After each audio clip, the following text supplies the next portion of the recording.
Biophysics is an interesting combination of an exact science of physics, but applied to almost chaotic systems in biology to try and get quantitative information. So we use physical tools, we use magnetic fields, we use X-rays, we use spectroscopy and light, and we try to investigate biology to understand how it works. And at one level, it's a simple combination, but at another level, we want to look at how the function works and how things actually perform the functions in the biology and life as it is in a quantitative way. So that's what biophysics really is. Biophysics is a science that has been around since about the 1950s, thereabouts, although initial suggestions were way back in the 1800s. But a very good example is DNA. This is the helical molecule that's in the cell that contains all of the information for life. And the very first experiments with structural studies of this looked at how the DNA fits together and then replicates to make new information. This was done by Nobel Prize-winning biophysicists like Crick and Watson and Wilkins in the 1950s, but has tremendous implications for today. For example, in genetic mutations, in mutations in disease, when people have disease states, this comes from mutations in the DNA. And it's that basic biophysics information which has led to that kind of position today, so that we can now design therapies based around the defects that come from misplaced DNA. And all that came from biophysics a long time ago. So many discoveries today have an effect for many decades in the future. That's a good example of biophysics, how it's been used. X-rays to study DNA to give functional information. Biophysics has implications for the environment, it has implications for health, it has implications for medicine, implications for environment in as much as we need quantitative information about the pollutants in the air. For example, this comes often from living systems, CO2, nitrous oxide. This comes from living systems, and we need to measure it in a biological context. And the instrumentation that is produced to measure that and then understand it and assess it in a quantitative way, that comes from biophysics as a fundamental study of science. So biophysics has implications for almost everything we do. Food, technology, today is being driven by a lot of biophysics. Not only the vitamins, the kind of carbohydrates, the proteins that we have in our diet, all of that is studied by biophysical methods. So many biophysicists are trained, go off into these other areas of application of the field. So tremendous applications everywhere. As I explained with the DNA, we've had advances and new discoveries coming even today from work that was done in the 1950s. And so if you want me to predict what will happen in the next 50 years, that will be a difficult thing to do.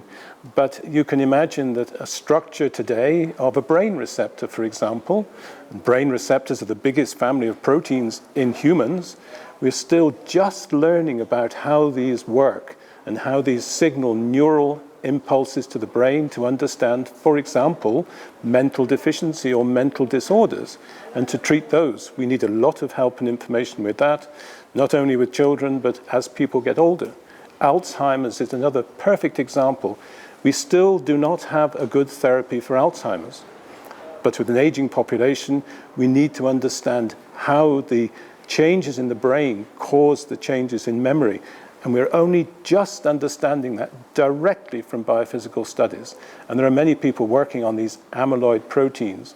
I think this will have big repercussions for the next 10, 20 years. But if we want to study these situations, we need the molecular detail that biophysics can give you. I think one of our jobs is to engage the public with our science. And many of us give lectures to the public about our research. I do that once a year in the Oxford Christmas lectures, but I also visit schools. I visited Abu Dhabi. I've spoken to 15,000 students in Abu Dhabi about the work I do. And the hope is that we can allow the public to understand more of our science. Not just understand, but engage them with the science, so they get involved with experiments. I take school children into my laboratory, and I hope that they get a thrill and excitement of the science, so they then consider that in the future. But also we need to go out to the public, we need to go into the press, we need to be on TV, we need to be producing information for the public to understand the environment, the situation, diets, healthcare, from a scientific point of view. It's very important for us to engage the public community because it's their taxpayers' money that's paying us. So there's a big payoff here. But it has been estimated that $1 into science is $10 out in productivity for innovation, new companies, entrepreneurial, new inventions, and so on. So science is a fabulous investment for any government to start the basis of the research. Often the returns, though, take 20 or 30 years, and that's difficult to understand politically, but we need to do it as a society. There are many good examples that you can give to politicians to help them understand the importance of investing in science. I can give you one. There is a colleague of mine in Oxford who has designed nanopores. These are pores that are very, very small in diameter, but they can now sequence the DNA, that's genetic material in you, very quickly. And the company that has come from his invention is now being valued at $1 billion. So that is now going to supply so much revenue, so many jobs, that it will pay back his initial investment many, many, many times. And there are many other examples that I can quote where only one or two inventions, one or two scientific discoveries lead to a big impact on society. And it's not just vaccines, which are from 20, 30, 40 years ago, but it's into new immunotherapies for cancer, which are only just starting. But to understand those molecular interactions to design immunotherapy, we need biophysics. A bit like our Nobel Prize-winning speaker today, and at the Congress, he now has 4 companies developing immunotherapy-type work, and that has generated many jobs, many new medicines, many new therapies, which not only us, but our children and people afterwards will be benefiting from. So it's a long-term investment in science. The European Union has been functioning for about 40 years, when I started my scientific career, in Germany, in fact.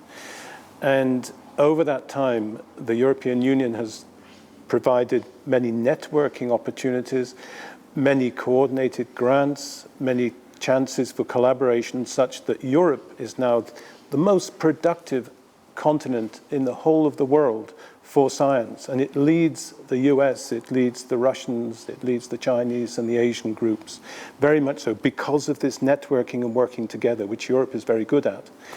Brexit, if we go for the hardest option, unfortunately will exclude us from the new Horizon 2020 program, which has 80 billion euros worth of funding over 10 years. And our government has only promised to supply support until 2020, but not the next 10 years afterwards.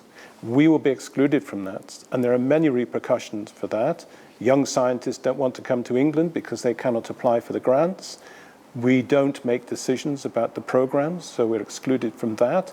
And we're not allowed to collaborate directly because we're not in the 2020 program.